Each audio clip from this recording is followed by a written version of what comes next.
belakangan. Lalu pertanyaannya, balik lagi, mengapa orang Islam ya hobi sekali melarang ibadah agama lain atau yang tidak sama dengan dia? Satu, saudara, karena memang ajaran agamanya, saudara. Memang ajaran agama Islam. Ya.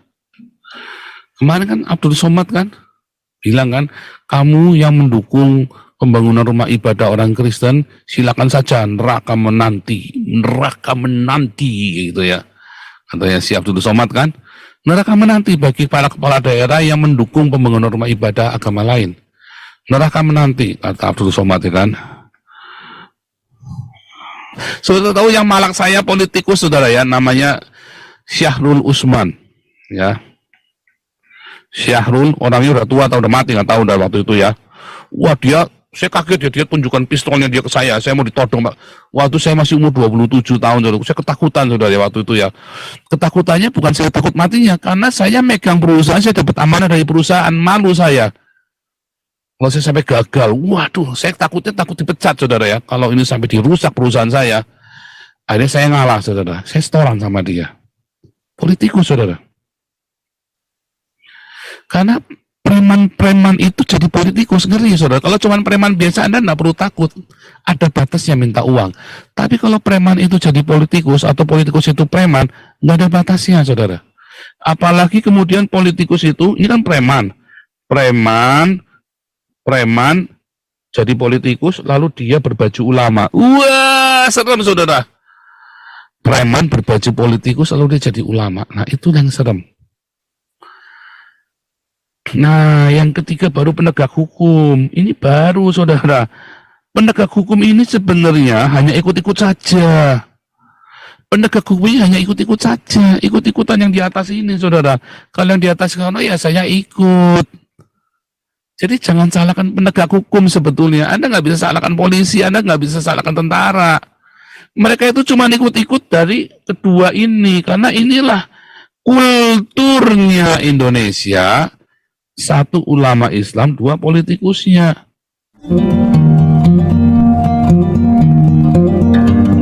Nah, sekarang kita masuk ke topik ya, saudara ya. Lalu apa motif Islam? Sebenarnya motif pelarangan ibadah itu apa, saudara? Pelarangan ibadah yang sedang marak terjadi sejak Desember 2022. Ini kan mulai terang Desember 2022 kan? Sampai dengan hari ini. Ini kan tren kan, tiba-tiba tren kan.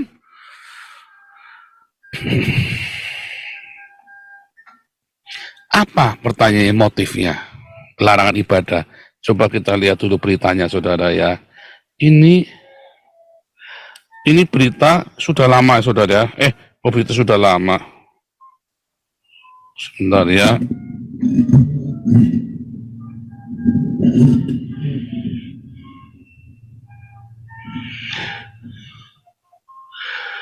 Setara Institut desak pemerintah cabut aturan tentang izin rumah ibadah, saudara. Ya, Setara Institut. Lihat ya. Setara Institut mendesak pemerintah pusat mencabut peraturan mengenai syarat administratif pembangunan rumah ibadah. Tadi ya, FKUB tadi ya. Dan SKP 2 Menteri. Setara meyakini penghapusan syarat administratif mengenai dukungan dari jemaah dalam pendirian rumah ibadah akan mengurangi terjadinya aksi intoleransi. Benarkah, saudara? Mengenai pembangunan rumah ibadah.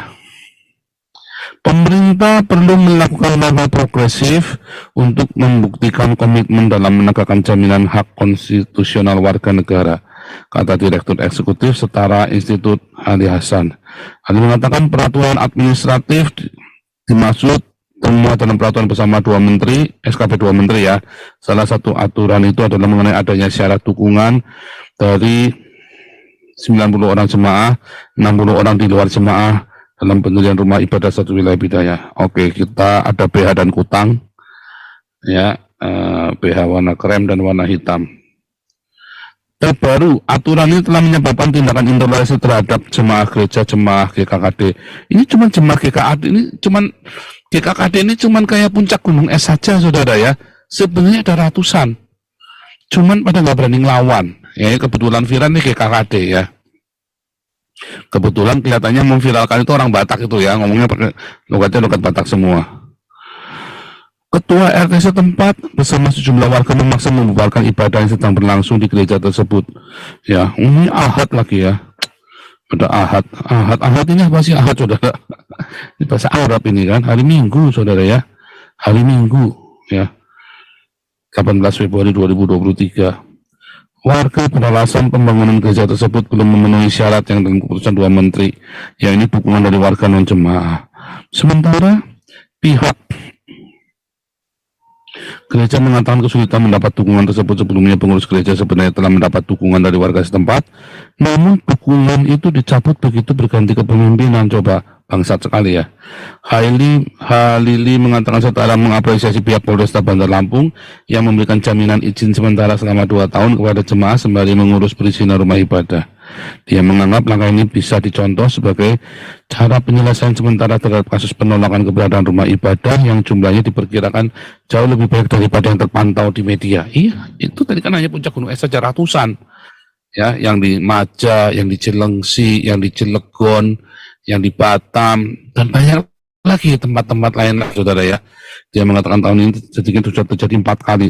Tahun ini awal tahun saja sudah terjadi 4 kali pelarangan ya terhadap kegiatan keagamaan di sejumlah wilayah Indonesia. Pada akhir Januari kemarin terjadi aksi pencegatan terhadap jemaat Ahmadiyah oleh Forkopimda Sintang, Kalimantan Timur. Sebetulnya ini harusnya tugasnya Pak Santi Amar ini ya, Galarua ini, untuk mendekati Ahmadiyah, Syiah, Kafatar gitu ya, untuk masuk dalam ini ya, Galarua. Lalu awal Februari pembubaran rumah ibadah di awal gereja Pentakosta di Indonesia, Cilengsi, terjadi pelarangan beribadah gereja Protestan Injili Philadelphia Bandar Lampung. Ada Bandar Lampung ada lagi ya saudara ya, GPIN Philadelphia, pelarangan pembangunan sarana peribadahan Ahmadiyah di Parakan Salak di Sukabumi. Ini boleh disamperin nih Pak Santi Amar nih ya, yang di Sukabumi ini. Kita harus dukung nih pembangunan Masjid Ahmadiyah ini. Kita harus dukung ya, dan kita harus menjadi ini juga. Halili mengatakan untuk menghindari peristiwa diskriminatif ini terjadi, pemerintah pusat perlu melakukan sejumlah tindakan. Menurut dia, pemerintah perlu menggeser paradigma pengaturan peribadatan pendirian rumah ibadah dari pembatasan ke fasilitasi. Dia mendesak pemerintah untuk memperluas peran forum kerukunan.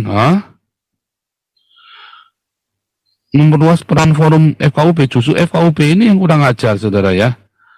Hal ini berujar setara juga mendesak agar pemerintah pusat menarik perizinan pendirian tempat ibadah atau rumah ibadah menjadi kewenangan pemerintah pusat. Pemerintah perlu menyederhanakan mekanisme di Kementerian Agama sebab urusan agama merupakan kewenangan absolut pemerintah pusat dan tidak didesentralisasikan sebagai urusan pemerintah daerah. Bentar ya, coba kita lihat yang sebelumnya. Komnas HAM ya, 85% bangunan ibadah tak berizin. Ini 10 tahun yang lalu ya saudara. Sekarang lebih banyak lagi, ya yang lebih banyak tak berizin lagi. Ya. Komisi Nasional Komnas HAM melansir temuan 85% rumah ibadah Indonesia tak berizin. Tak terkecuali, kemarin saya temukan 90% ya saudara ya. Tak terkecuali gereja Huri HKBP Setu Bekasi yang sedang disegel. Ya. Mayoritas musola dan masjid, kalau kalian cek rumah ibadah di pedesaan itu, nggak ada isinya, meski dekat dengan kantor kelurahan sekalipun, ujar Wakil 1 Komnas HAM. Ya. Imadun melanjutkan rumah ibadah tak berizin, kebanyakan berlokasi di pedesaan. Sebaliknya daerah perumahan modern, rumah ibadah, gereja maupun masjid memiliki izin. Imdadun menambahkan banyak rumah ibadah tak berizin karena bangunan itu didirikan berdasarkan kebutuhan. Bisa juga karena membangun tak paham prosedur. Meski begitu, kata Imdadun, bukan berarti rumah ibadah tak berizin bisa dibongkar. Begitu saja. Sebaliknya rumah ibadah tak berizin masih bisa dilindungi karena menyangkut kepentingan orang banyak. Nah, dalam surat keputusan bersama SKP 3 Menteri, Menteri Agama, Mendagri, Menkumham, disebutkan rumah ibadah tak bisa disamakan dengan bangunan biasa. Dengan begitu, meski tak memiliki IMB, keberadaannya bisa dipertahankan. Hal itu harus dilihat dari sisi keperluan umat beragama di wilayah terkait, harus juga dilihat dari sisi kerukunan antar umat beragama. Imdadun menambahkan unsur historis juga bisa menjadi pertimbangan. Lalu pertanyaannya, balik lagi, mengapa orang Islam ya hobi sekali melarang ibadah agama lain atau yang tidak sama dengan dia? Satu, saudara, karena memang ajaran agamanya, saudara, memang ajaran agama Islam. Ya, kemarin kan Abdul Somad kan bilang kan, kamu yang mendukung pembangunan rumah ibadah orang Kristen, silakan saja, neraka menanti gitu ya. Katanya si Abdul Somad kan, neraka menanti bagi para kepala daerah yang mendukung pembangunan rumah ibadah agama lain. Neraka menanti, kata Abdul Somad ya kan. Ya kan? Neraka menanti. Itulah sebabnya Abdul Somad ya dengan getol. Nah, tadi orang-orang Indonesia didikte oleh seorang lulusan Maroko, yang orang Maroko di Belanda ini dianggap menjadi pengganggu, saudara. Stereotipnya, kita stereotip ya, bukan hate speech, bukan. Sekali lagi, orang Maroko yang pintar ya banyak. Tetapi Geert Wilders itu kena kasus gara-gara dia membuat stereotip itu menjadi vulgar dan dipublikasikan bahwa Maroko ini, usir aja Maroko dari Indonesia, dari Belanda. Dan karena memang kualitas sumber dayanya sangat kurang, average orang Maroko, rata-rata orang Maroko kualitas sumber dayanya kurang dibandingkan dengan yang dari Indonesia, ya. Termasuk dari Turki ya, orang Turki itu kalau ke sejarahnya orang Turki ada di Belanda itu mereka jadi babu, jadi kacung, saudara. Itu sejarahnya. Bukan berarti orang Turki itu rendah semua, bukan, saudara ya. Yang pintar-pintar banyak, orang Maroko yang pintar juga banyak. Tapi saya lagi cerita stereotip. Nah, lalu Anda menggunakan Abdul Somad, membanggakan Abdul Somad, sehingga membentuk paradigma agama Anda, ya. Oh, itu, dan bahkan membentuk paradigma para pemimpin daerah di Indonesia. Nah, itu pertanyaannya, saudara ya. Lulusan Sudan, lulusan Maroko, mereka itu pencari suaka, saudara ya. Negaranya miskin, ya. Negaranya miskin. Ngeri ya, saudara ya.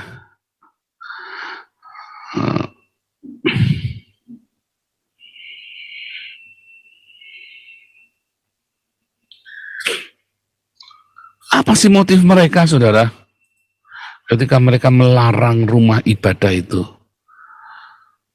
Saudara nyadar nggak motif mereka itu adalah motif ekonomi, saudara?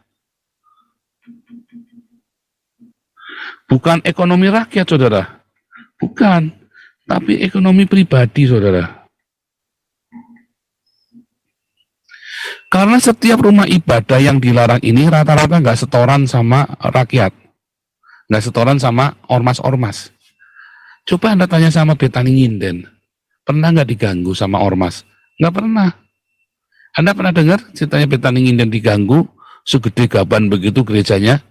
Itu kan gereja yang bisa memuat orang paling banyak dan paling mewah di Indonesia, saudara. Pernah nggak diganggu? Dari awal pendiriannya aja nggak pernah, saudara. Mengapa? Hampir semua Betani itu, kecuali Ponorogo kemarin, karena bodoh dia. Betani Ponorogo kemarin itu karena dia nggak setoran, saudara. Itu rahasianya cuma itu saja. Kalau kamu setoran, apaan, saudara? Setorannya kepada siapa? Kepada pribadi. Kepada ormas-ormas, kepada kantong pribadi. Siapa di situ yang jagoannya? Kasih duit, saudara. Nah, itulah motifnya. Ya, satu motifnya adalah ditakut-takuti oleh Abdul Somad, ya di endorse dengan surga dan neraka. Kedua adalah setoran pribadi, dan itu nilainya besar. Kalau Anda membangun gereja 1 miliar, Anda kudu setorannya juga sama 1 miliar, saudara. Kalau enggak, Anda nggak bisa izin, nggak susah. Kalau nggak salah ada berapa persen gitu ya. Saya nggak tahu persis ya berapa persennya. Tapi saya ingat ya, setidaknya ada 5 masjid yang dibangun oleh Betani Nginden, saudara. Waktu bangun Betani Nginden itu ada 5 masjid yang dibangun di Surabaya, di sekitar Betani itu. Dan pesantren-pesantren itu, semua pesantren yang ada di Surabaya dikasih sepeda gunung, saudara. Dibelikan sepeda gunung. Itu kan mountain bike, itu kan terkenal sekali mountain bike itu kan. Ustadz-ustadznya semua dibayarin, saudara.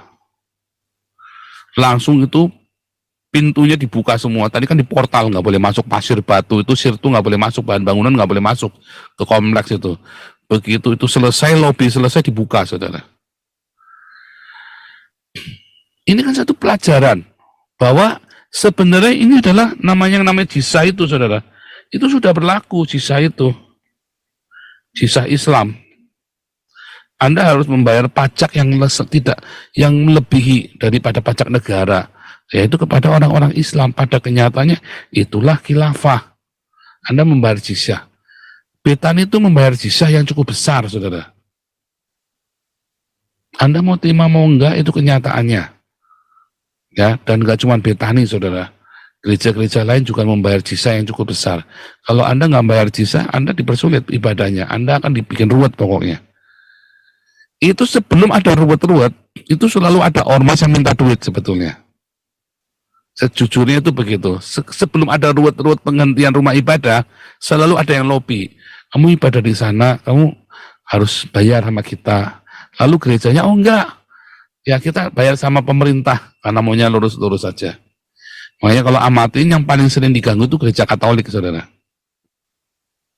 Yang dibom sama Islam-Islam radikal itu, yang sering jadi korban itu gereja Katolik. Yang sering diserang itu gereja Katolik, karena gereja Katolik nggak mungkin bayar jizah. Itu sudah ada sebelum kalian orang Islam ada di sana, sebelum ada masjid manapun, gereja itu sudah di sana. Sebelum ada masjid di wilayah itu, gerejanya sudah di sana. Sebagian besar gereja Katolik itu begitu. Makanya nggak bisa diganggu, karena sudah ada di sana dan sudah gede, itu tanahnya mereka sendiri, sudah gede-gede. Nah, tinggal bikin berapa ibadah saja. Makanya nggak bisa diganggu. Gereja Katolik nggak bisa diganggu. Nggak bisa, secara hukum nggak bisa diganggu.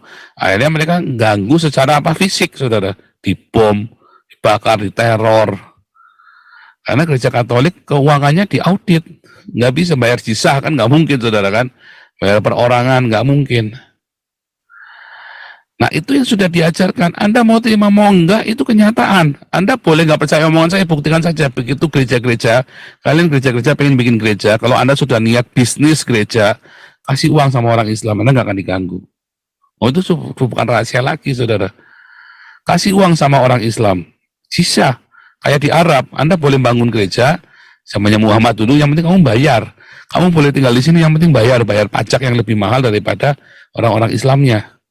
Itu fakta. Anda mau terima mau enggak, itu terjadi dan itu nyata. Ya, jizah. Kepada penguasa Islamnya di situ siapa? Kiainya siapa, ustadznya siapa. Dan rata-rata mereka adalah orang NU. Orang NU, saudara, orang PKS nggak dapat. Ya kan, orang Muhammadiyah nggak dapat. Orang mana lagi, saudara? Banyak orang NU penguasanya. Mereka orang NU. Itulah sebabnya, ya. Saya nanti yang pertama kali yang mau saya barbeque adalah kuning dulu, saudara ya. Ini saudara kuning, saya mau barbeque. Karena munafik ini sebenarnya. Munafik. Saudara lihat sekarang terjadi peperangan, ya. Terjadi perebutan kekuasaan. NU berusaha mengambil alih seluruh Islam. Terima nggak terima itu show of force dari NU ini, saudara. Mereka berusaha mengambil alih. Nah, lalu mereka menamakan wajahnya mereka yang lembut, mukanya yang baik. Oh, tapi di belakangnya, kalau Muhammadiyah itu memang jahat, memang kurang ajar, itu memang rasis, saudara. Orang-orang Muhammadiyah itu memang rasis. Ya, orang-orang PKS itu memang jahat. Dia yang ingin mendirikan secara terang-terangan, ya, Ikhwanul Muslimin itu ya, secara politis dia hantam. Orang-orang Muhammadiyah itu yang melakukan diskriminasi di dalam masyarakat itu. Orang-orang NU inilah yang bergerak dengan keras. Dia yang punya Saya yang punya negara, kamu saya dikte. Saudara orang NU. Makanya ketika ada penutupan gereja, banser bisa tiba-tiba ngilang. Setiap kali ada penutupan rumah ibadah, mau Ahmadiyah, gereja, apa segala macam, tiba-tiba banser nggak ada. Anda telepon banser, Anda yang kenal banser, nggak ada semua, nggak akan bisa dihubungin. Nggak mungkin pendeta-pendeta itu nggak punya teleponnya banser. Orang kalau ibadah jaga kan, waktu ditutup telepon banser nggak ada yang datang, saudara. Itu fakta. Itu fakta. Anda mau bohong, Anda mau apa sama saya? Taruhan, saudara. Waktu rumah ibadah ditutup, Anda telepon banser, nggak ada yang datang. Tidak akan ada yang datang, saudara. Nggak akan ada yang datang. Karena mereka lah banser sebenarnya, yang di belakang itu adalah banser. Ya, di belakang itu banser. Nah, jadi itu motifnya, ya. Motif-motif, tiga motif ini yang sebetulnya intinya apa, saudara? Inti dari semua ini adalah uang dengan kekuasaan. Antara uang Anda setoran dengan kekuasaan yang kemudian dibalut dengan ajaran agama. Ya, itu adalah uang dengan kekuasaan yang dibalut dengan ajaran agama, lalu Anda dengan lugunya takut. Nggak mungkin pendeta-pendeta ini nggak telepon banser waktu dihalangin itu, saudara. Nggak mungkin. Kalau saya kepikir ya, saya mau lobby nih, saya mau bikin sesuatu, saya mau lobby.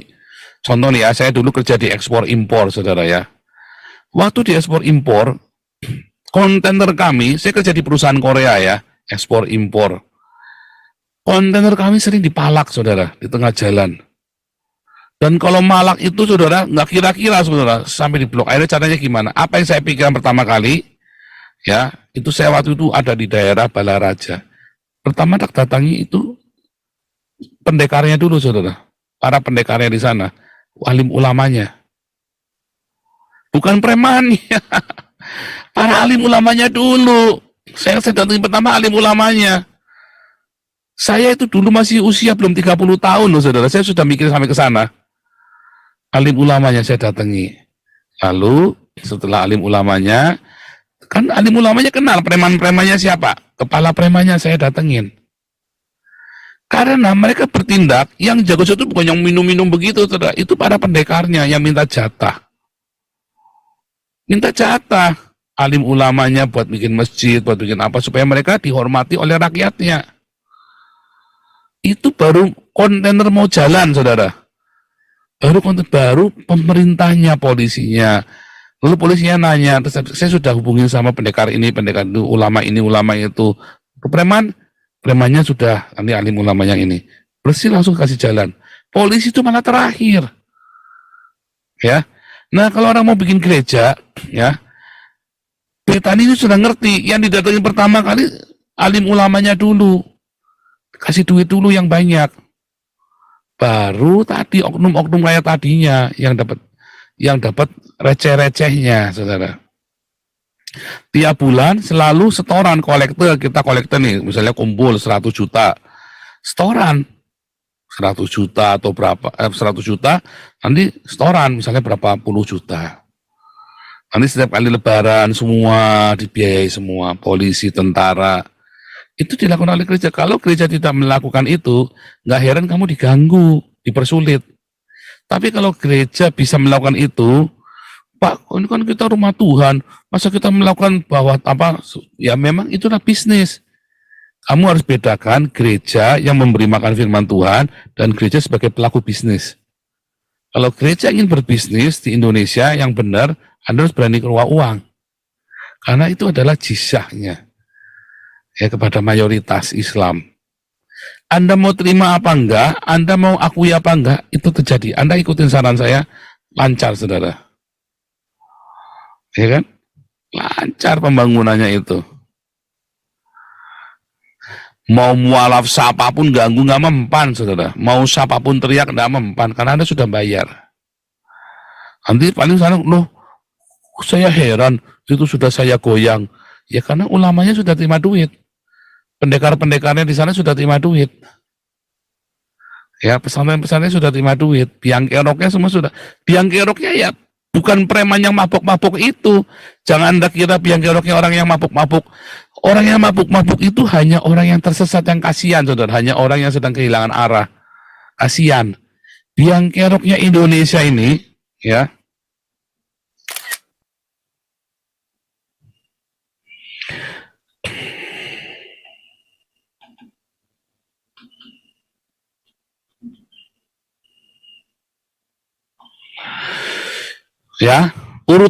urutan biang keroknya Indonesia. Bukan preman, saudara. Preman-preman di Tanjung Priok di telepon Jokowi. Wah, itu mah gampang. Nggak usah Jokowi. Saya saja bisa, saudara. Serius, saudara ya. Saya waktu di Palembang itu ya. Waktu saya kerja di Palembang, saya ngurusin kapal masuk, saudara ya. Saudara, preman Pelaju, preman Sungai Gerong, preman Sungai Rebo, saudara. Itu 3. Saya ajak makan semua. Itu mereka bertiga perang sering tawuran, saudara. Saya ajak makan di restoran selatan. Palembang ya, namanya Selatan itu ya, restoran selatan. Dulu yang paling enak itu, soalnya belum ada yang lain-lain, belum ada. Itu yang paling enak di situ. Ajak makan, ajak karaoke, saudara. Saya ajak, dan remnya saya ajak, saudara ya. Polisinya enggak, terakhir, saudara. Saya enggak ngurusin polisi. Kecil buat saya polisi itu. Gampang, terakhir. Pokoknya premannya saya pegang dulu, saudara ya. Nah, tetapi yang paling penting, saudara, ya, sebetulnya yang paling penting, alim ulamanya saya pegang, saudara. Ustadz yang berpengaruh di situ yang saya pegang. Nah, karena si preman-preman ini bertindak atas ustadz, ya, saya bilang iya, preman ini akan iya dengan memberikan uang sedekah kepada masjid. Makanya itu dihalalkan dalam Islam. Memang aja kan. Jadi sebenarnya siapa biang keroknya? 1, ulama, saudara.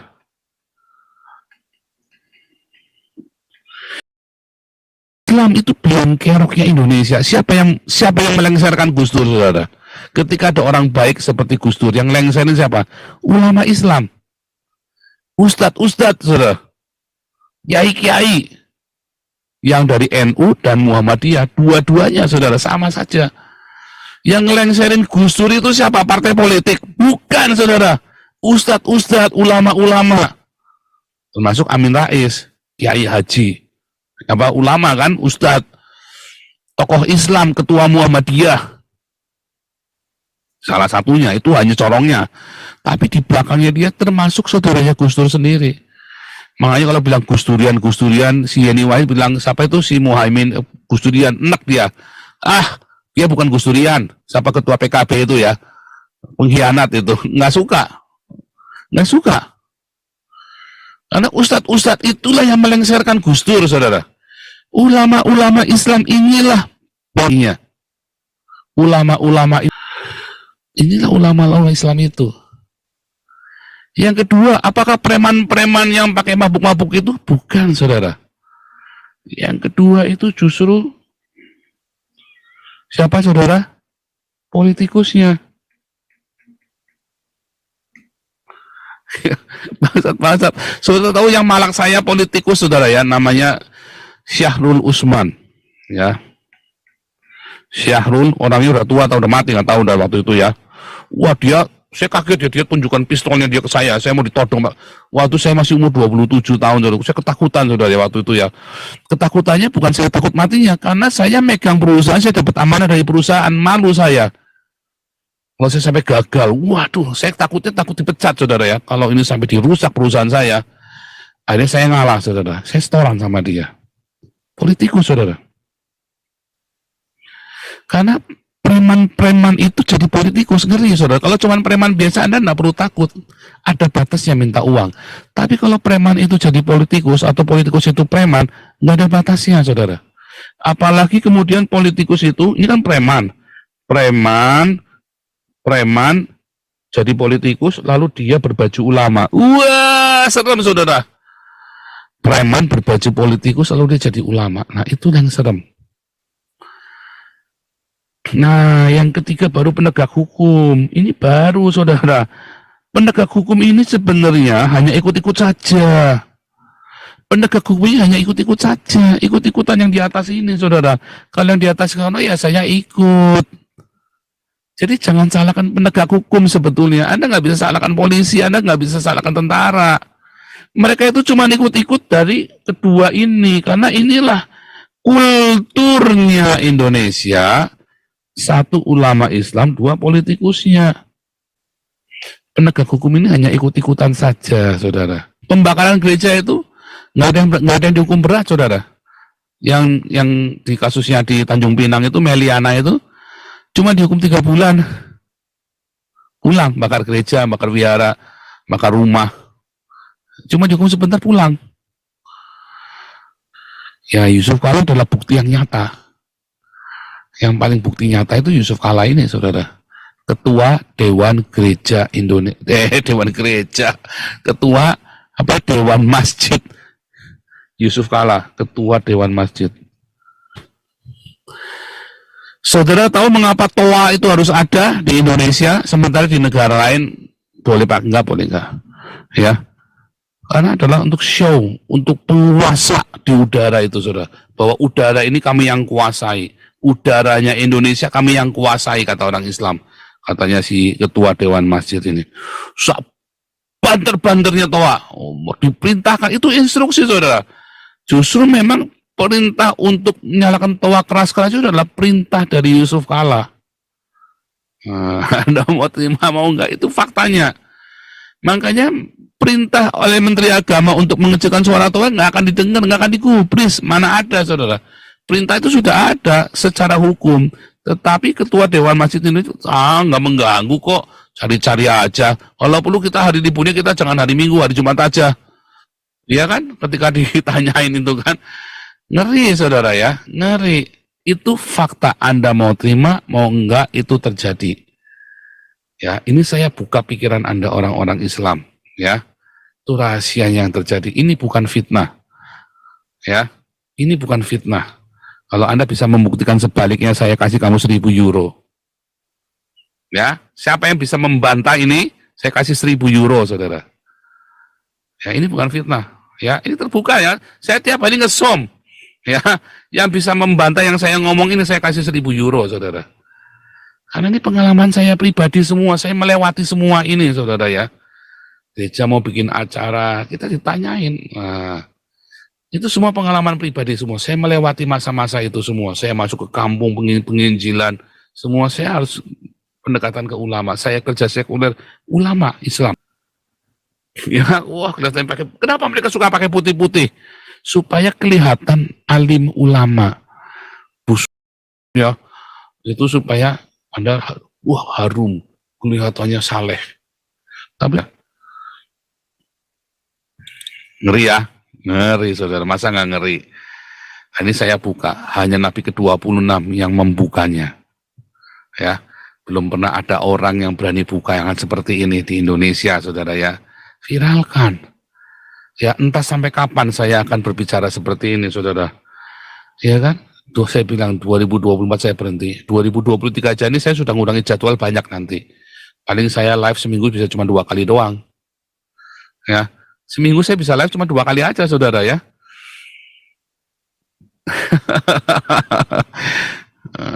Mulai berkurang saya, makanya viralkan semua video-video saya, saudara. Viralkan. Kalau Anda nggak viralkan, ya terserah, suara ini harus didengarkan kemana-mana. Nggak cukup, saudara, cuma dengan 15.000 viewer, 20.000 viewer. Harus sampai ratusan ribu viewer, karena penduduk Indonesia ada 280 juta. Masa dibandingin dengan 15.000 viewer nggak ada artinya, saudara. Ya, Anda harus benar-benar viralkan. Luar biasa ya, saudara ya.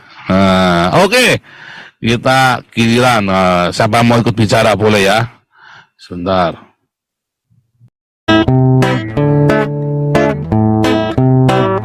Kau bilang kau menang debat, lawan domba yang sesat. Kau bilang banyak yang tobat.